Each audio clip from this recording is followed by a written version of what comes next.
ভাবুন তো, সকালে উঠে জানালার বাইরে তাকিয়ে দেখলেন চেনা নদী আজ রক্তিম লাল মনে হচ্ছে, যেন প্রকৃতি ক্ষোভে ফেটে পড়েছে বা কেউ ইচ্ছে করেই পানিতে রক্ত ঢেলে দিয়েছে। তাহলে কেমন হবে?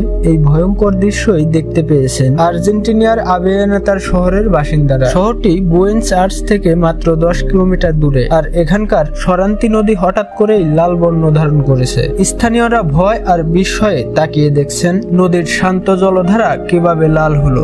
বাসিন্দাদের কৌতূহল, এটা কি কোনো দুর্ঘটনা নাকি কোনো বড় বিপদের ইঙ্গিত? স্থানীয়দের মধ্যে কেউ কেউ মনে করছেন এর পেছনে রয়েছে কারখানার রাসায়নিক বজ্র, কারণ আশেপাশে আছে অসংখ্য টেক্সটাইল এবং চামড়া প্রক্রিয়াকরণের কারখানা। কেউ কেউ বলছেন এর আগেও তারা নদীর পানির রং বদলাতে দেখেছেন, কখনো ধূসর, কখনো সবুজ, কখনো আবার নীলচে বেগুনি, এমনকি কখনো কখনো পানির উপরে দেখা গেছে হলুদ টকটকে একটি স্তর, যার গন্ধ ছিল অ্যাসিডের মতো।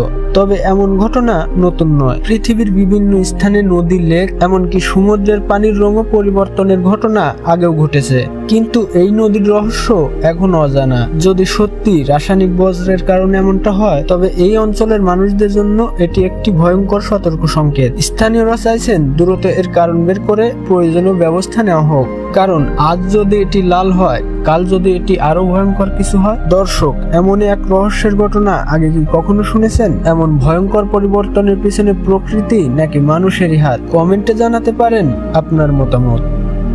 ভিডিওটি ভালো লাগলে একটি লাইক করে বন্ধুদের সাথে শেয়ার করুন এবং পরবর্তী সকল ভিডিও পেতে চ্যানেলটিকে সাবস্ক্রাইব করে রাখুন।